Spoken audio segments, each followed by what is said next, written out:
So here we are back on my Dell PC emulation machine. These things can find themselves in landfills or, getting thrown out in dumpsters at schools. And so they make really great emulation machines, as we saw, especially once you upgrade that graphics card. So in this video, this is just a summary video of how my build ended up and where I'm going to leave it at for now. I just got to scrape a little bit of artwork, but I added Dreamcast, I added Gamecube, and I got it seamlessly incorporated into LaunchBox. I also added a big arcade set. So I'm just going to show you, how easy it is, how seamless it is. There's some little bit of tweaks I still need to do, but you'll get the gist of it in this video. So stay tuned.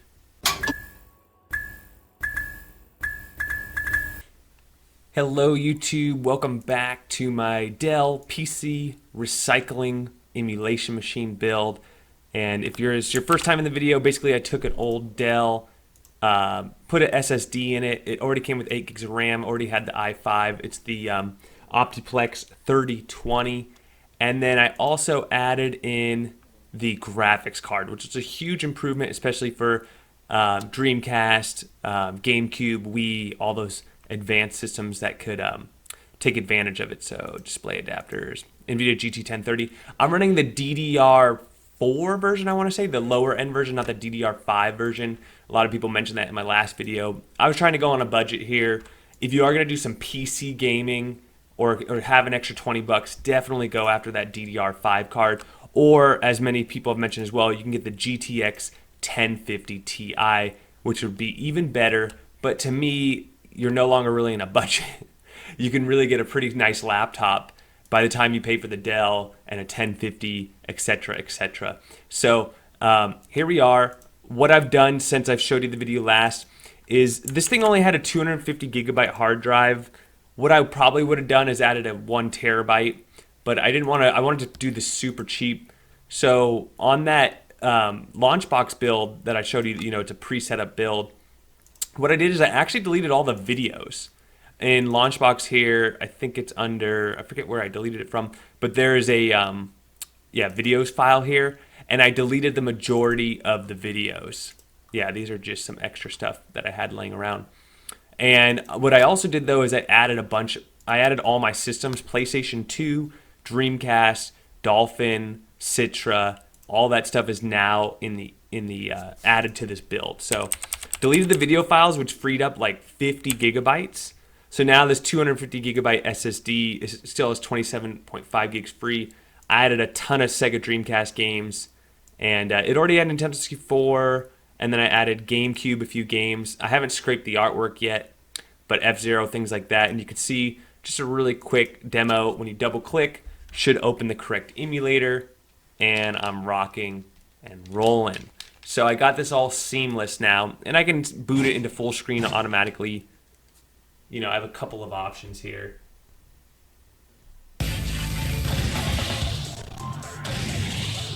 As you see, it looks great. It's going to run great.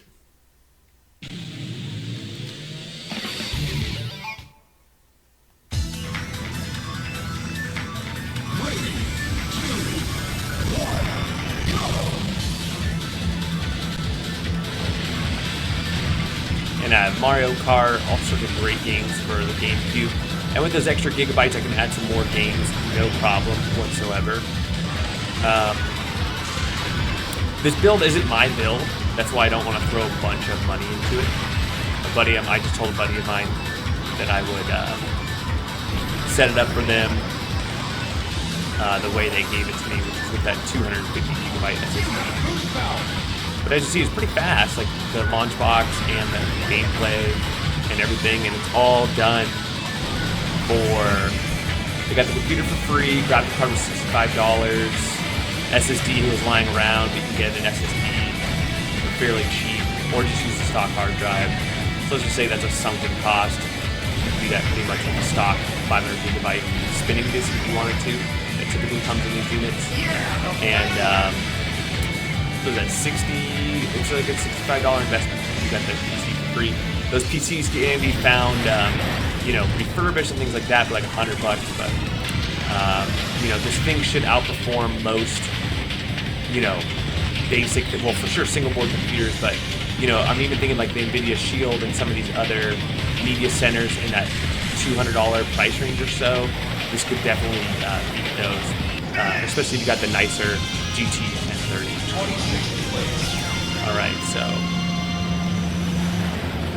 All right, so that was GameCube. I mentioned we added that. We also added Nintendo 3DS for Citra. So that's running great. Just wanted to show you that. And then I added Dreamcast. I had a ton of Dreamcast games, or a lot more than the other ones. Again, I need to scrape a lot of the work, but let's just go ahead and do. That's gonna get. Let's try Dead or Alive. Should launch an old DC. Boom. Full screening. Rocking and rolling. Get ready, fly!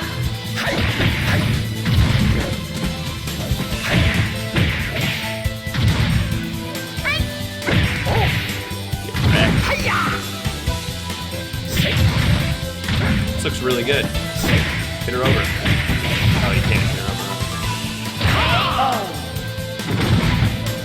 Here we go. That's what I'm talking about.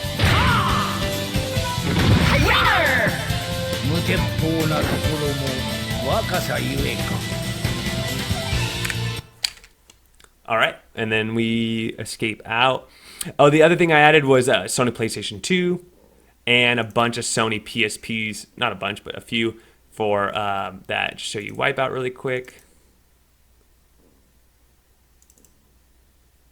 So PPSSP loads up, 1080p.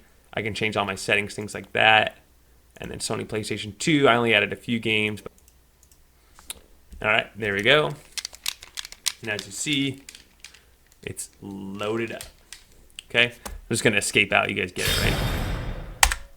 I actually need to change the video settings a little bit on PlayStation 2. And then, I added arcade because this pre-built image does not have arcades.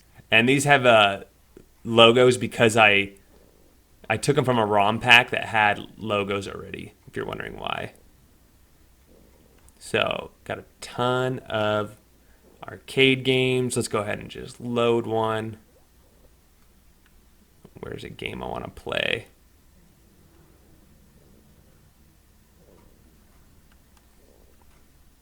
Let's try Raiden 2. Loading. And now this is running RetroArch. I have bezels. This thing already Loading came with complete. bezels and all sorts of bells and whistles pre-installed. So none of this I had to set up. Once I dragged and dropped, a lot of this stuff was just pre-set up. That's one of the nice things about LaunchBox. And here we are. Xbox 360 controller plugged into a Windows PC. And if you wanted to play like Nintendo 64 4-player, that was one of the ideas with this build, was to have something powerful enough that you can play like a 4-player and have no lag, have all the inputs you need, a lot of controller compatibility, things like that.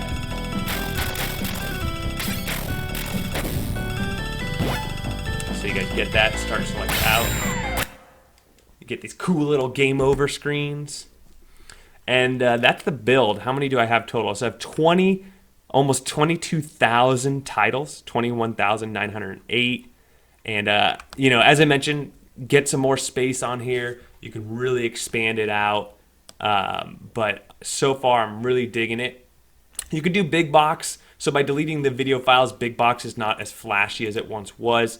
But again, if I just wouldn't delete what I deleted, I'm just showing you what I ended up doing to get this build fully operational. So now when you launch this computer, you just launch LaunchBox and you're rocking and rolling with. Okay, so all these now, 70 systems. How you add games is really easy. There's a little import ROM folder over here. Tools, import, ROM files.